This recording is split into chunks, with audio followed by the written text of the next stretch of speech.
출애굽기 12장 1절부터 14절까지 말씀을 합독하시겠습니다.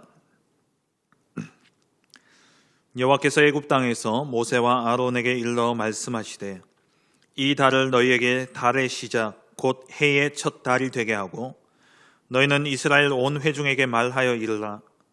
이 달 열흘에 너희 각자가 어린 양을 취할지니 각 가족대로 그 식구를 위하여 어린 양을 취하되 그 어린 양에 대하여 식구가 너무 적으면 그 집의 이웃과 함께 사람 수를 따라서 하나를 취하며 각 사람이 먹을 수 있는 분량에 따라서 너희 어린 양을 계산할 것이며 너희 어린 양은 흠 없고 1년 된 수컷으로 하되 양이나 염소 중에서 취하고 이달 19날까지 간직하였다가 해질 때에 이스라엘 회중이 그 양을 잡고 그 피를 양을 먹을 집 좌우 문설주와 임방에 바르고 그 밤에 그 고기를 불에 구워 무교병과 쓴 나물과 아울러 먹되 날 것으로나 물에 삶아서 먹지 말고 머리와 다리와 내장을 다 불에 구워 먹고 아침까지 남겨두지 말며 아침까지 남은 것은 곧 불사르라. 너희는 그것을 이렇게 먹을지니 허리에 띠를 띠고 발에 신을 신고 손에 지팡이를 잡고 급히 먹으라. 이것이 여호와의 유월절이니라. 내가 그 밤에 애굽 땅에 두루 다니며 사람이나 짐승을 막론하고 애굽 땅에 있는 모든 처음 난 것을 다 치고 애굽의 모든 신을 내가 심판하리라. 나는 여호와라. 내가 애굽 땅을 칠 때에 그 피가 너희가 사는 집에 있어서 너희를 위하여 표적이 될지라. 내가 피를 볼 때에 너희를 넘어가리니 재앙이 너희에게 내려 멸하지 아니하리라.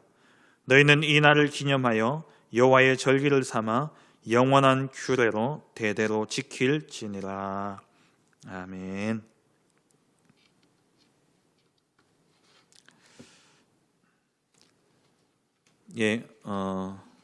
당분간 인터넷 예배로 계속 되어질 것 같습니다. 상황이 하루빨리 나아지지 않기 때문에 여러분 예배에 나오실 때에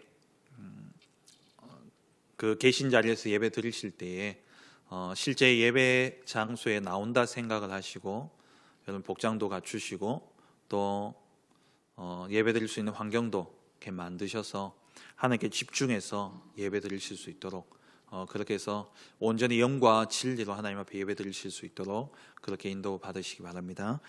그리고 주일마다 예배 시간에 들려지는 그런 예배들, 헌금들은 온라인으로 헌금을 하시든지 아니면 교회 나오실 때에 그때 한 곳에 모으셨다가 그대로 가져오셔서 하나님 앞에 드릴 수 있도록 그렇게 인도받아 주시면 감사하겠습니다.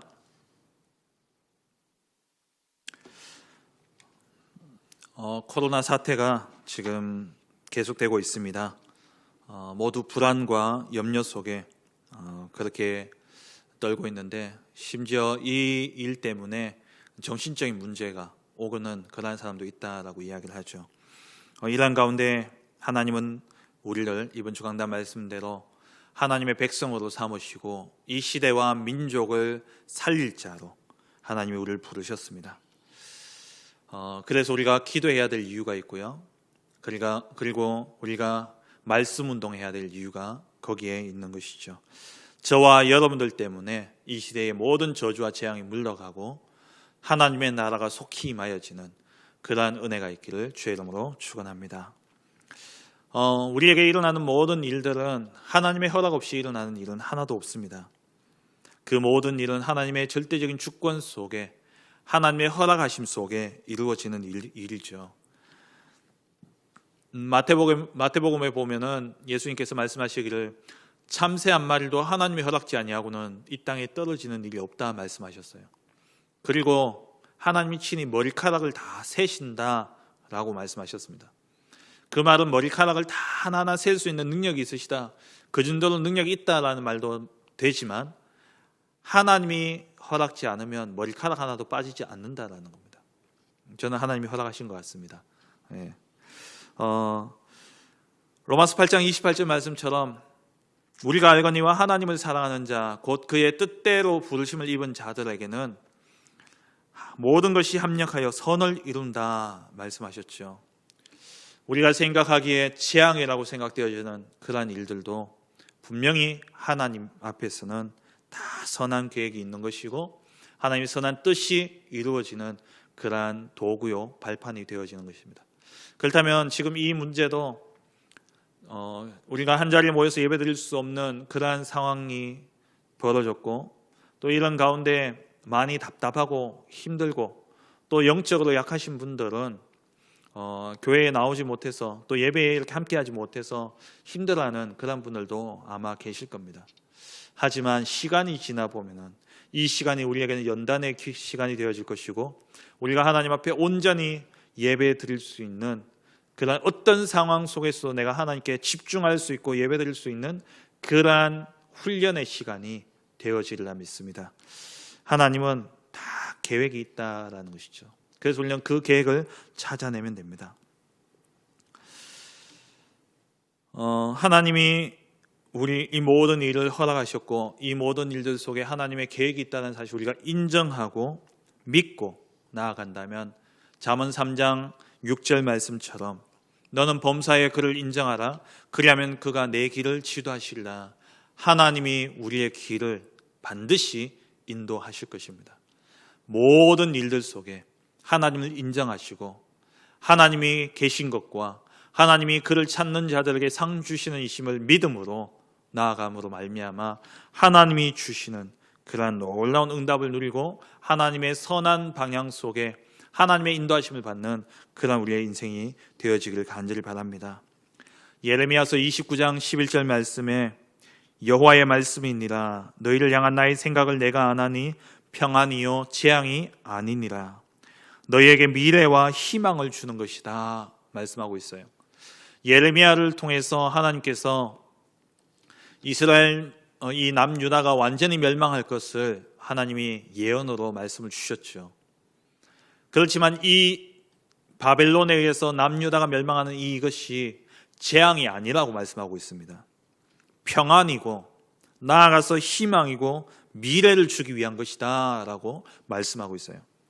그 뒤에 29장 12절 13절 말씀을 보면은 너희가 내게 부르짖으며 내게 와서 기도하면 내가 너희들의 기도를 들을 것이요 너희가 온 마음으로 나를 구하면 나를 찾을 것이요 나를 만나리라 말씀해요. 아무리 우리에게 앞에 재앙과 고난과 고통이 찾아올지라도 그것은 재앙이 아니라 세상이 볼 때는 재앙이고 고통이지만 하나님을 인정하고 볼 때는 그것이 재앙이 아니라 우리에겐 평안이고 희망이고 미래인 것입니다. 그래서 우리가 이 재앙과 아픔과 고통과 고난 속에서 12절 13절 말씀처럼 하나님께 부르짖고 하나님께 와서 기도하게 될 때에 하나님 우리의 기도를 들으시고 하나님이 우리를 만나 주신다 그랬어요. 그 말은 무슨 말입니까? 하나님이 이 고통을 주시면서 너희가 내게 기도하기를 원하고 있고 우리가 그 고통 때문에 하나님을 찾아오기를 하나님은 원하고 계신다는 거예요. 하나님은 우리의 기도를 듣기 원하셔서 그리고 우리를 만나시기를 원하셔서 우리로 하여금 고통과 고난을 주셔서 하나님께 부르짖도록 하게 하시는 것입니다. 그렇다면 우리가 오늘날 이 시간표에 우리가 해야 될 일은 무엇이겠습니까? 우리가 해야 될 것은요 다른 게 아니에요. 우리가 해야 될 것은 하나님께 간절히 부르짖고 하나님께 가서 기도하는 것. 우리 각자의 있는 처소에서 단을 쌓고 하나님께 집중하는 것. 그것을 위해서 하나님이 이 재앙을 세상에 주셨다라는 겁니다. 교회가 너무나 많은 것을 잃어버렸어요. 교회가 복음 하나를 놓침으로 말미암아 너무나 많은 것을 잃어버렸습니다. 젊은 청년들이 이단에 빠져서 그릇된 진리를 찾아가고 있고요. 그리고 교회 안에서 시험 들고 낙심한 성도들이 기성교회가 진짜 복음 놓치니까 그 교회에 실망해서 이단에 빠져 있는 그게 이번 사건을 통해서 낱낱이 드러났지 않습니까? 정말 우리 교회가요 회개해야 돼요. 정말 우리가 자복하고 엎드려야 됩니다. 우리가 진짜 복음 붙잡고 하나님 앞에 와서 부르짖는 이것이 하나님이 원하시는 것입니다. 이번 이 사태를 통해서 우리 모든 성도님들이 하나님 앞에 나와 부르짖고 하나님께 기도함으로 하나님 앞에 나아감으로 하나님 기뻐 우리를 만나주시고 우리의 기도에 응답하는 그러한 축복을 누리시길 주의 이름으로 축원합니다. 우리에게 일어나는 모든 일들 하나님의 다 선하신 계획입니다. 이번에 아카데미 상을 수상했던 기생충이라는 영화에 그런 대사가 나오지 않습니까? 네가 다 계획이 있었구나. 하나님께는 계획이 다 있었던 거예요. 하나님께는 계획이 없지 않습니다. 우리에게 일어나는 모든 일들은 하나님의 완벽한 계획 속에 있다는 거예요. 그래서 하나님을 인정하면 하나님이 우리의 삶을 인도하십니다. 하나님을 인정하시고 그리고 이 모든 사태 속에 하나님 우리를 만나기를 원하시고 하나님 우리의 기도를 듣기 원하셔서 우리로 이 재앙 가운데 우리를 두셨구나 깨달아 알고 진짜 기도함으로 엎드려 하나님께 나아가 하나님을 만나는 축복이 있기를 주의 이름으로 축원합니다. 오늘 주신 본문을 가지고 내가 피를 볼 때에 너희를 넘어가리니 13절에 나오죠. 내가 피를 볼 때에 너희를 넘어가리니 라는 제목으로 함께 말씀의 은혜를 나누기를 원합니다. 이스라엘 민족이 430년 동안 애굽에 종되어 있었습니다. 그 430년의 시간이 하나님의 계획하신 시간이 다 차서 이제 하나님께서 이들을 건져내어 약속의 땅인 가나안 땅으로 인도하시고자 모세를 부르시고 이 모세를 통해서 애굽에 10가지 재앙을 내리시고 6월절 언약을 통해 출애굽을 이제 시작하시는 것이죠. 오늘 본문은 그 6월절이 시작되기 전에 하나님께서 6월절을 어떻게 지켜야 될지에 대해서 말씀하고 있는 그러한 내용입니다. 그렇다면 이스라엘 백성들이 애굽에서 430년 동안 노예로 살고 있었는데 왜 이들은 애굽에 들어갈 수밖에 없었습니까? 잘 아시다시피 이스라엘 민족이 애굽에 들어갈 수밖에 없었던 것은 그 당시에 요셉이 애굽의 총리로 있었고 그 당시에 7년간의 흉년 때문에 먹고 살 게 없었죠. 그래서 야곱의 가족들이 요셉 때문에 애굽으로 이민하게 되어지고 그 애굽 땅에서 가장 좋은 땅인 고센 땅을 부여받아서 그 고센 땅에서 이렇게 살게 되어진 것이죠. 그런데 여기에는 분명한 하나님의 완전한 그리고 선하신 계획이 있었다라는 겁니다. 다시 말해 이것은 하나님의 언약을 이루기 위해서 하나님이 만드신 그러한 일입니다. 창세기 15장에 보면은 하나님께서 아브라함에게 중요한 언약을 주시죠. 아브라함이 환상 중에 이제 하나님의 음성을 듣게 되어지는데 그 하나님이 나타나셔서 하늘의 뭇별과 같이 네 자손을 번성하게 할 것이고 네가 밟고 있는 이 땅, 이 가나안 땅을 내가 네게 주어서 소유로 삼게 하겠다라고 약속을 주셨습니다. 이 약속을 받은 아브라함이 그것을 내가 어떻게 알 수 있습니까? 라고 물어요. 그때 하나님이 그러면 네가 짐승들을 가져와라. 그리고 그것을 반으로 쪼개서 놓아라. 그러면서 하나님이 그 당시에 이루어지는 언약식을 아브라함과 맺게 되어집니다. 그 짐승을 쪼갠 사이로 하나님의 횃불이 거기를 지나가면서 언약을 맺게 되어지죠. 하나님이 너희 자손을 하늘의 뭇별과 같이 그리고 이 가나안 땅을 너희에게 주겠다라는 약속을 내가 반드시 지키겠다라는 언약을 맺으십니다. 그 후에 언약을 맺고 난 뒤에 하나님이 13절 14절에 나타나셔서 아브라함에게 말씀을 주셔요. 여호와께서 아브라함에게 이르시되 너는 반드시 알라. 내 자손이 이방에서 객이 되어 그들을 섬기겠고 그들은 400년 동안 내 자손을 괴롭히리니 그들이 섬기는 나라를 내가 징벌할지며 그 후에 내 자손이 큰 재물을 이끌고 나오리라. 400년 네 자손이 이방에서 객이 되고 그들을 섬기겠다 말씀하셨어요. 400년 동안 그들은 네 자손을 괴롭힐 것이다 말씀하셨죠. 이 말을 잘못 오해하면 이스라엘 백성들이 애굽에 들어가서 노예로 사는 것이 하나님의 뜻이다라고 그렇게 생각할 수 있습니다. 그런데 하나님의 원래 애굽에 보내실 때는 노예로 보내신 것이 아니죠. 요셉 때문에 얼마나 칭송을 받고 또 환영을 받으면서 애굽 땅에 들어갔습니까? 심지어 야곱이 바로의 머리에, 그 애굽 이집트의 황제의 머리에 손을 얹고 축복기도할 만큼 그 정도로 이렇게 존대를 받으면서 그렇게 애굽에 들어가게 되어진 것이죠. 이렇게 하나님께서 애굽에 들어가게 하신 이유는 네 자손을 하늘의 별과 같이 번성케 하겠다라는 약속을 이루기 위해서 하나님이 애굽이라는 가장 그 당시에 안전한 나라, 가장 좋은 땅, 고센 땅, 그 땅에 들어가게 하셔서 하나님이 이스라엘 백성들로 하여금 번성케 하게 하신 것입니다.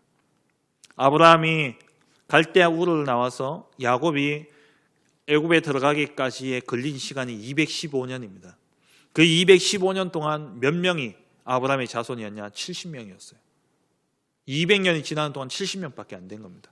언제 아브라함에게 했던 약속을 하나님 지키시겠습니까? 그래서 왜 이들은 계속 유목민이었기 때문에, 정착하지 못했기 때문에 번성할 수가 없었던 겁니다. 그래서 하나님이 아예 이들의 땅을 딱 준비해서 주신 거예요. 고센 땅을 주시고, 거기는 초목이 풍성하기 때문에 양을 먹이기 위해서 돌아다닐 필요도 없습니다. 그 땅에 딱 정착해 하셔서 하나님이 이스라엘 백성들로 하여금 번성케 하셨는데, 400년이 지난 후에 250만 가까이 되어지는 그러한 인구가, 민족이 형성되게 되어진 것이죠. 그리고 하나님이 가나안 땅을 너희에게 주겠다라고 말씀하셨어요. 근데 이 아브라함이 가지고 있던 그 힘으로는 가나안 땅을 차지할 수가 없습니다. 하나님이 이 땅을 아브라함에게 주시기 위해서는 그 땅 거민들을 쫓아내야 되는데, 하나님은 공의의 하나님이십니다. 이유 없이 그들을 쫓아내지를 못하셔요. 그래서 하나님이 16절, 창세기 15장 16절에 네 자손은 4대 만에 이 땅에 돌아오리니 이는 아모리 족속의 죄악이 아직 가득 차지 아니함이니라. 왜 400년 뒤에 돌아오냐? 하나님이 이 아모리 족속에게 회개할 기회를 주는데 이들이 회개치 않는 겁니다.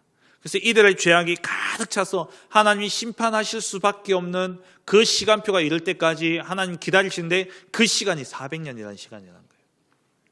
그래서 400년 뒤에 이 아모리 족속의 죄가 가득 차게 되었을 때에, 그때에 하나님이 이 이스라엘 백성들을 이끌어내기 시작하시는 겁니다. 그래서 하나님이 그 기간 동안 애굽에 이스라엘 백성들로 하여금 들어가게 하신 것이죠. 이것은 죄에 대한 벌이 아닙니다. 이스라엘 민족이 뭔가를 잘못해서 애굽에 들어간 게 아니에요. 하나님의 뜻을 이루기 위한 재앙이 아니라 평안이고 희망이고 미래를 주시기 위해서 하나님이 애굽에 들어가게 하신 것입니다.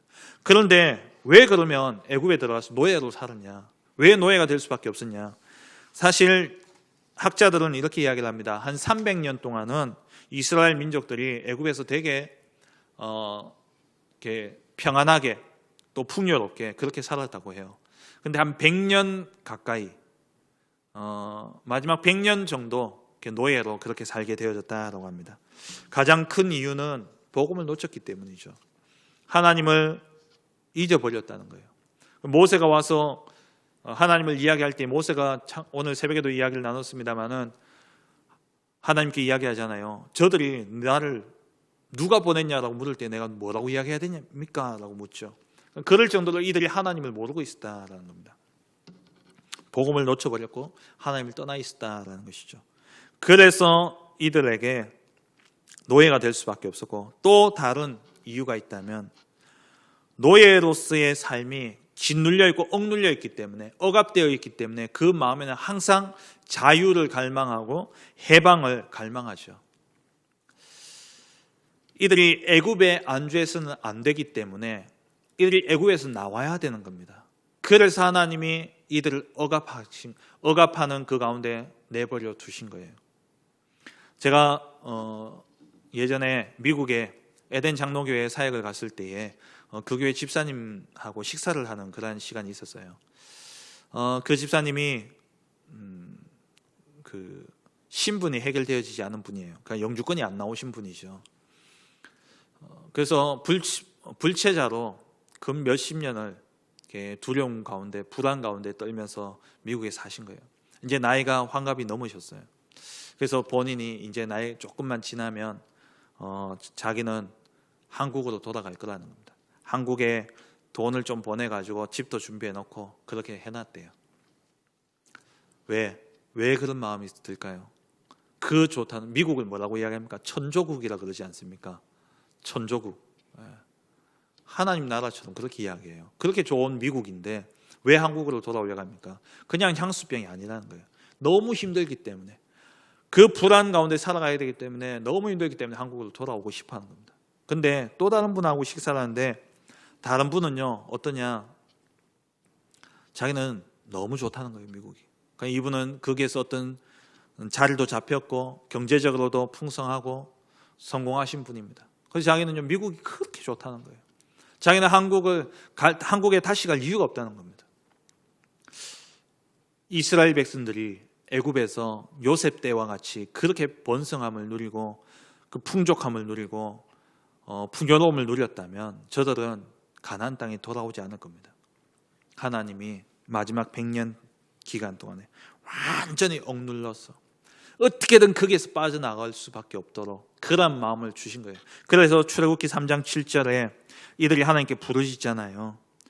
백성의 고통을 분명히 보고, 하나님께서 말씀하시기를 내가 애굽에 있는 내 백성의 고통을 분명히 보고 그들이 그들의 감독자로 말미암아 부르짖음을 듣고 그 근심을 알고, 하나님이 그들의 부르짖음을 듣고 이제 내려가서 저들을 건져내서 내가 애굽 땅에서 건져내어 가나안 땅에 이르게 하겠다라고 말씀하신 것입니다.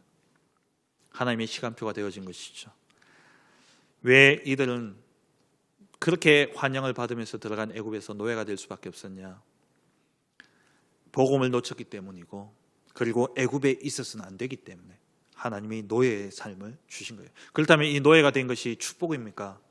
재앙입니까? 재앙이 아니에요. 희망이고 미래인 것이고 평안인 것이죠. 우리가 노예와 같은, 또 속국과 같은, 포로와 같은 그러한 고통과 어려움 속에 혹시 있으십니까? 그게 평안이고 그게 희망이고 그것이 미래입니다. 왜냐? 하나님의 언약은 아직도 우리 안에 있기 때문에, 우리 안에 반드시 성취되어질 예수 그리스도, 하나님의 나라, 성령 충만, 세계 복음의 언약이 우리 안에 있기 때문에 하나님은 고통과 고난, 세상이 바라볼 때 재앙을 우리에게 주시면서 그 언약을 이루는 시작을 하게 하시는 것입니다. 이 모세를 이제 지도자로 세워서 이스라엘 백성들이 출애굽을 하게 되어지죠. 모세를 통해서 10가지 재앙을 내리십니다. 피, 개구리, 이, 파리, 또 악취를 통해서 가축이 돌림병으로 죽게 되어지고, 그리고 독종, 악성 종기가 온몸에 일어나고요. 그리고 우박과 메뚜기와 흑암의 재앙이 9가지 재앙이 내리죠. 이게 다 뭐냐? 애굽이 신처럼 여기던 것들이었습니다. 그것을 하나님이 하나하나 다 깨뜨린 거예요. 우상을 완전히 다 깨뜨리고, 그리고 하나님 마지막 재앙, 장자를 죽이는 재앙을 남겨두시고 계신 겁니다. 이 10가지 재앙, 마지막 10번째 재앙을 두고 하나님이 이제 거기에서 살 길을, 유월절을 통해서 살 길을 열어주신 것이죠. 그럼 유월절을 어떻게 준비해야 되느냐? 오늘 본문에 잘 나오고 있습니다. 오늘 본문 3절, 4절에 보면은 너희는 이스라엘 온 회중에게 말하여 이르라. 이달 열흘에 너희 각자가 어린 양을 취할지니 각 가족대로 그 식구를 위하여 어린 양을 취하되, 그 어린 양에 대하여 식구가 너무 적으면 그 집의 이웃과 함께 사람 수를 따라서 하나를 취하며 각 사람이 먹을 수 있는 분량에 따라 너희 어린 양을 계산할 것이며. 어린 양을 잡는데 누구를 위해서요? 각자가 어린 양을 잡아야 돼요. 근데 이 각자가 한 마리를 잡는 게 아니라 분량이 있습니다. 그 분량이 뭐냐니까 한 사람이 한 끼니에 먹을 수 있는 양, 그 양을 가지고 계산해서 양을 잡으라는 거예요. 보통 양 한 마리, 염소 한 마리 같은 경우에는 한 10명 정도 먹을 수 있다라고 보통 이야기를 합니다. 성경학자들이 그렇게 이야기를 해요.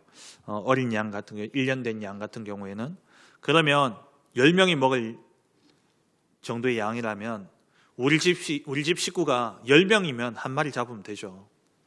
근데 만약에 우리 집 식구가 3명밖에 없다. 그러면은 3명이서 이 양을 잡을 수 없으니까 옆집에 보니까 마침 7명이에요. 그럼 당신 집이 7명이고 우리 집이 3명이니까 그러면 우리 10명 한 마리를 잡읍시다. 그래서 이제 같이 양을 잡는 겁니다. 같이 양을 잡되 그 피를 각자의 집의 문설주에 이제 발라야 되는 것이죠. 각자가 다 각 사람이 먹을 수 있는 분량에 따라서 양을 계산해라. 어느 누구도 소외되어서는 안 돼요. 한 사람도 빠져서는 안 되는 겁니다. 어린아이든 노인이든 상관없이 그들이 먹을 수 있는 양을 계산해 가지고 다 계산해서 양을 잡아야 되는 거예요. 한 사람도 빠지면 안 되는 것입니다. 그리고 5절 말씀에 보면 6월절 어린 양, 이 어린 양은 어떤 양이어야 되냐? 4가지 조건을 이야기합니다. 첫째는 양이나 염소 중에 취하라 되어 있죠. 대부분 보면은 어린 양을 이렇게 잡아 드렸습니다. 양을 잡을 수 없는 가정은 이제 염소를 취했던 것이고 대부분 어린 양을 잡았던 것이죠. 그리고 두 번째 조건이 뭐냐? 흠이 없어야 된다. 거룩하신 하나님 앞에 온전한 상태의 것을 드려야 된다라는 거예요. 흠이 없어야 되는 겁니다. 그리고 1년 된 것, 이것은 신체적으로 양이나 염소가 가장 왕성할 때가 언제냐면 1년 지났을 때에 1살 되었을 때가 가장 왕성할 때라고 이야기합니다. 그리고 그때가 가장 먹기에 적당한 때래요. 그래서 하나님이 1년 된 것을 잡으라 말씀하셨고요. 그리고 4번째 수컷을 잡아라. 왜냐하면 10번째 재앙이 각자의 집의 장자 첫째 난 수컷에 대한 죽음이죠. 장자에 대한 죽음입니다. 그래서 이 수컷을 잡아라, 대속의 의미를 이야기하는 것이죠. 우리 집에 첫째 아들이 죽어야 되는데 우리 아이가 죽지 않고 이 수컷을 대신 잡음으로, 순양을 대신 잡음으로 그 죽음의 재앙이 물러가게 하나님 하신 것입니다. 그리고 6절에 보면은 4일간 보관하라 말씀해요. 어떻게 4일이냐?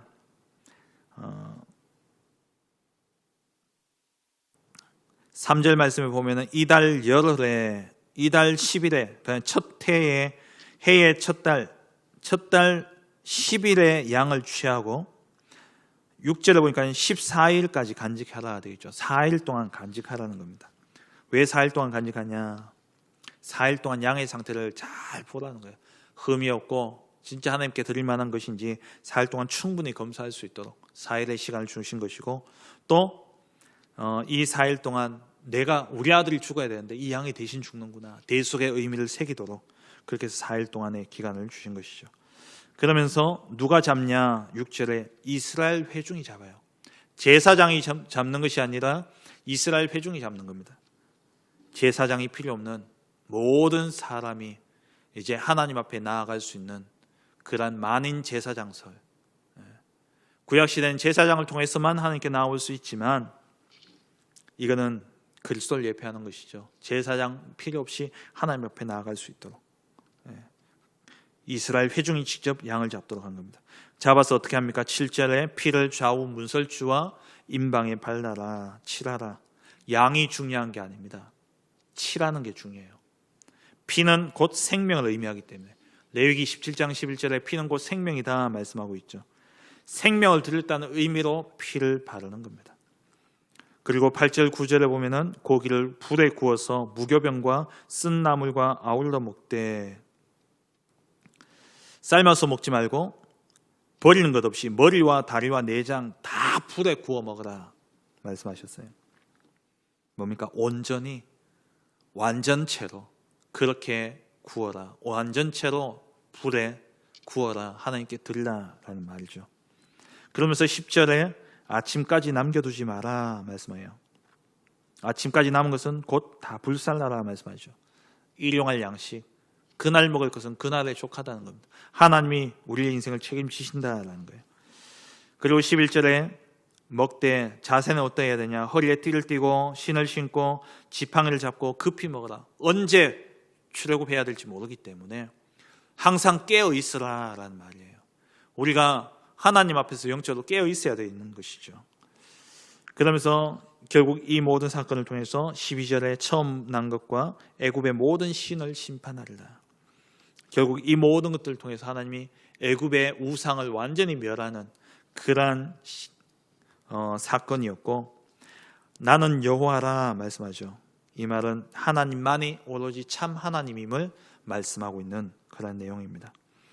13절에 피를 볼 때에 넘어가리니 재앙이 멸하지 아니하리라. 이 피가 칠해져 있는 집을 볼 때에 이 죽음의 신이 넘어가서 재앙이 멸하지 아니할 것을 말씀하셨습니다.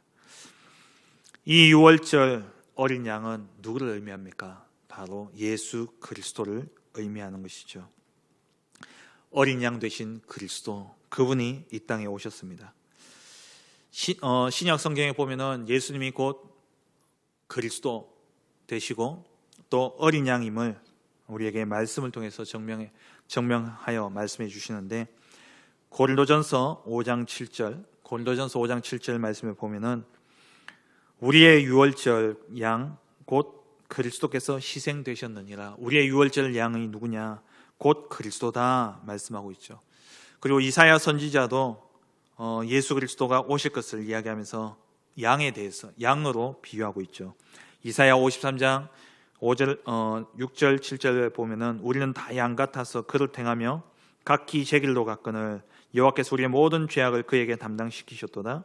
그가 곤욕을 당하여 괴로울 때에도 그의 입을 열지 아니하였으며 마치 도수장으로 끌려가는 어린 양과 털 깎는 자 앞에 잠잠한 양같이 그의 입을 열지 아니하였다. 어린 양 되신 그리스도를 이야기하고 있습니다.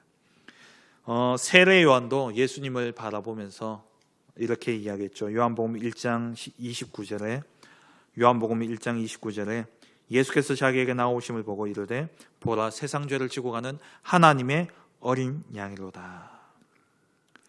베드로전서 1장 19절 말씀에는요, 오직 흠 없고 점 없는 어린 양 같은 그리스도의 보배로운 피로 된 것이다 라고 말씀하고 있습니다. 유월절 어린 양의 피, 결국 그리스도를 상징하는 것이죠. 그래서 계시록 7장 10절에는 이렇게 말씀하고 있죠. 큰 소리로 외쳐 이르되 구원하심이 보좌에 앉으신 우리 하나님과 어린 양에게 있도다.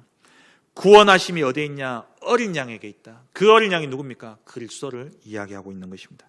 그래서 이 예수 그리스도는 염소와 송아지처럼 이 양처럼 매번 피를 드려야 되는 것이 아니라 히브리서 9장 12절 말씀처럼 염소와 송아지의 피로 하지 아니하고 오직 자기의 피로 영원한 속죄를 이루사 단번에 성소에 들어가셨느니라. 단번에 끝내셨어요. 히브리서 9장 19절부터 22절에 보면은 모세가 율법대로 모든 계명을 온 백성에게 말한 후에 송아지와 염소의 피 및 물과 붉은 양털과 우슬초를 취하여 그 두루마리와 온 백성에게 뿌리며 이르되 이는 하나님이 너에게 명하신 언약의 피라 하고 또한 이와 같이 피를 장막과 섬기는 일에 쓰는 모든 그릇에 뿌렸느니라. 그러니까 이게 제사하는 그런 모습을 이야기하고 있죠. 이스라엘 민족들이 성막 안에서 제사 드릴 때에 피를 흘려서 그 피를 뿌린 겁니다. 그런데 22절에 율법을 따라 그의 모든 물건이 피로써 정결하게 되나니 피 흘림이 없은즉 죄사함이 없느니라. 결국 피를 흘려야지만 죄사함이 이루어지는 것이죠. 그 피를 누가 흘리냐? 그리스도께서 흘리셨습니다. 그래서 히브리서 10장 19절에 형제들아 우리가 예수의 피를 힘입어 성소에 들어갈 담력을 얻었나니 20절에 그 길은 우리를 위하여 휘장 가운데로 열어놓으신 새로운 살 길이요 휘장은 곧 그의 육체니라. 예수님의 피를 힘입어서 우리가 성소에 들어갈 수 있는 담력을 얻게 되어진 것이죠. 그 길은 휘장 가운데 열어놓으신 새로운 살 길인 것입니다. 어린 양 되신 그리스도, 우리가 이 예수 그리스도를 날마다 우리의 삶에 칠해야 됩니다. 그리스도를 날마다 우리의 삶에 우리가 가는 모든 현장 가운데 칠해야 돼요. 그 피를 볼 때에 재앙이 우리를 넘어가기 때문에 그렇습니다. 오늘 본문에 나오는 것처럼 각 사람이 먹을 수 있는 분량을 따라 양을 잡아라. 모든 사람이, 각 사람이 그리스도를 붙잡아야 돼요. 각 사람이 그리스도를 믿고 영접해야 됩니다. 우리 어머니가 예수를 믿으니까, 우리 할아버지가 예수를 믿으니까, 우리 부인이 예수 믿으니까 나는 괜찮겠지. 아닙니다. 각 사람이 다 먹어야 되는 거예요. 각 사람이 먹을 분량대로 양을 잡으라 그랬어요. 모든 사람이 양고기를 먹어야 되는 겁니다. 그리스도를 먹어야 돼요. 그리스도를 영접해야 된다라는 것이죠.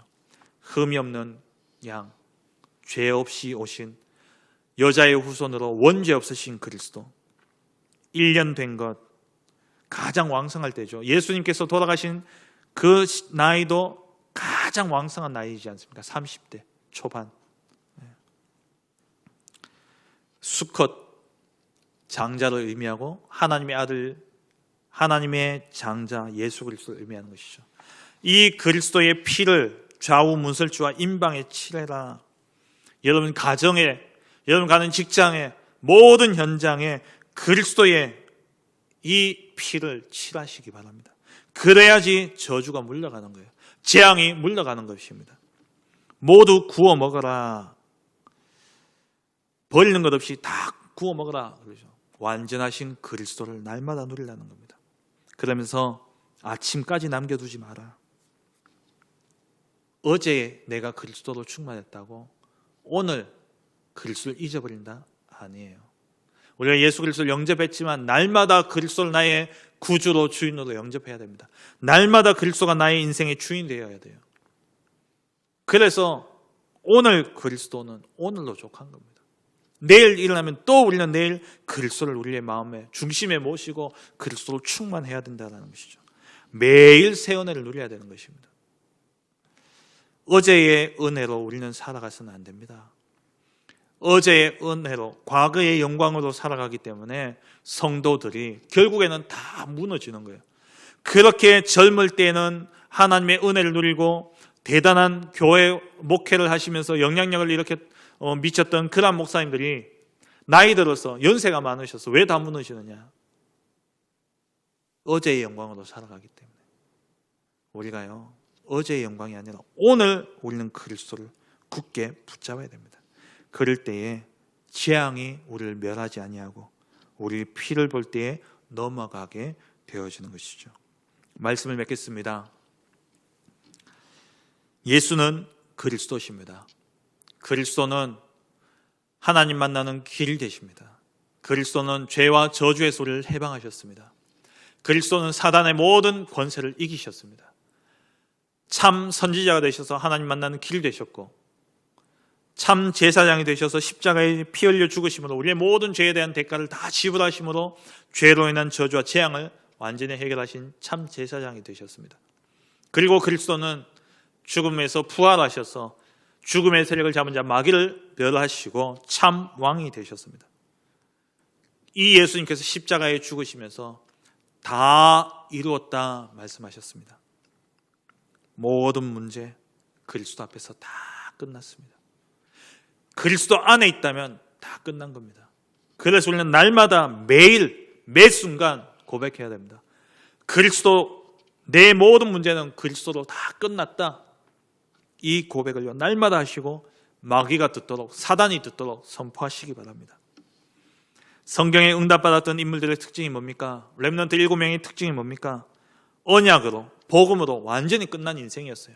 겁날 게 없었고 두려울 게 없었고 어떤 것도 염려와 걱정할 것이 없었습니다. 날마다 그리스도를 누렸기 때문에 다니엘이 조서의 어인이 지킨 줄 알고도 전에 하던 대로 날마다 그리스도를 누렸던 이 다니엘이요, 조서의 어인이 지킨 줄 알고도 두려워하고 무서웠던 것이 아니라 전에 하던 대로 오늘 또 그리스도 언약 붙잡고 하나님 앞에 엎드린 겁니다. 그럴 때에 사자굴에 들어가는 그러한 재앙도 다니엘을 이기지를 못했다라는 것이죠. 저와 여러분은 그리스도로 다 끝난 인생입니다. 오직 그리스도가 아니면 재앙을 막을 수 없고 이 재앙을 이길 수가 없습니다. 그래서 우리는 오늘도 오직 그리스도만 붙잡아야 되는 것이죠. 오직 그리스도만 붙잡고 이 그리스도만 고백하고 선포하게 될 때에 성삼위 하나님이 우리의 삶에 역사하시고 하늘 보좌의 축복이 임하여지고 위에서 하나님이 주시는 권능을 우리가 받게 되어지는 겁니다. 이 권능을 힘입어서 우리가 현장에 가게 될 때에, 또 우리의 가정에 있게 될 때에 모든 흑암이 무너지고 사단이 무릎 꿇는 역사가 일어나게 됩니다. 모든 저주와 재앙은, 모든 사단은 그리스도로 충만한 우리를 볼 때에, 우리 안에 있는 이 그리스도의 피로 말미암아 모든 재앙은 넘어가게 되는 것입니다.